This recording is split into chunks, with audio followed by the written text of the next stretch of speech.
तो स्वतः हमारे सामने अगर भोग आते हैं तो वो धर्मयुक्त हैं या अधर्मयुक्त। जैसे भगवान ने काम को नरक का द्वार बताया, तो एक जगह काम को अपना स्वरूप बताया विभूतियों में। जब भगवान विभूतियों का वर्णन करते हैं तो कहते हैं धर्मयुक्त काम मैं हूं। जैसे पानी ग्रहण किया, धर्मयुक्त पत्नी शास्त्र सम्मानित स्वीकार किया।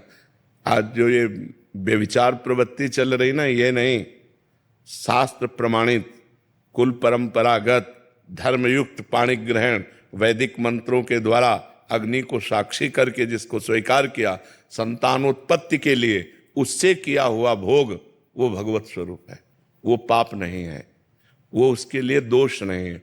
ऐसे ही स्त्री के लिए अपने पति के साथ सहवास करना धर्म है और दूसरे पुरुषों को काम दृष्टि से देखना मात्र पाप है।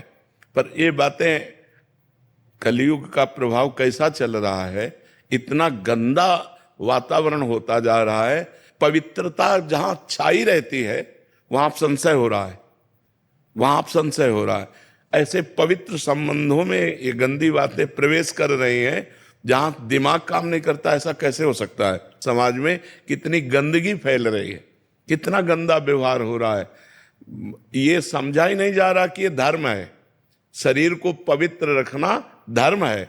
जैसे स्त्री शरीर है, इसको जब तक ब्याह ना हो तब तक पवित्र रखना ये धर्म है। और फिर पति को पवित्र होकर समर्पित करना और आजीवन उस पति के अधीन रहना ये धर्म है। ऐसे पुरुष के लिए है, जब तक पाणी ग्रहण ना हो तब तक ब्रह्मचर्य रहना धर्म है। और जब अर्धांगिनी मिल जाए तो उसे प्राण के समान प्यार करते हुए, उसकी गलतियों को क्षमा करते हुए, उसकी मनोकामनाएं पूर्ण करते हुए, उसे धर्म के लिए उससे अनुमति लेते हुए सहज मित्रवत भाव से आजीवन पार करे। ये गृहस्थ धर्म हमारे सनातन धर्म का है। अब आज क्या हो रहा है, आज क्या हो रहा है, ये बहुत गंदी बातें हो रही हैं। आप सब नौजवान बच्चे संभलो, इससे तुम्हारा जीवन बड़ा संकटपूर्ण हो जाएगा। बच्चियां, एक बॉयफ्रेंड ब्रेकअप, दो बॉयफ्रेंड ब्रेकअप, तीन बॉयफ्रेंड ब्रेकअप, ये क्या चल रहा है?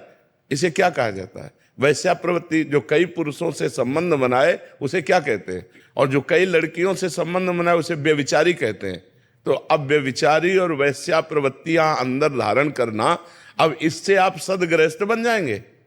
जब आपको पत्नी मिलेगी तो आप अपनी पत्नी में संतुष्ट नहीं रहेंगे। जब आपको पति मिलेगा तो आप पति में संतुष्ट नहीं रहेंगे, क्योंकि आपका व्यभिचार करना स्वभाव बन गया है।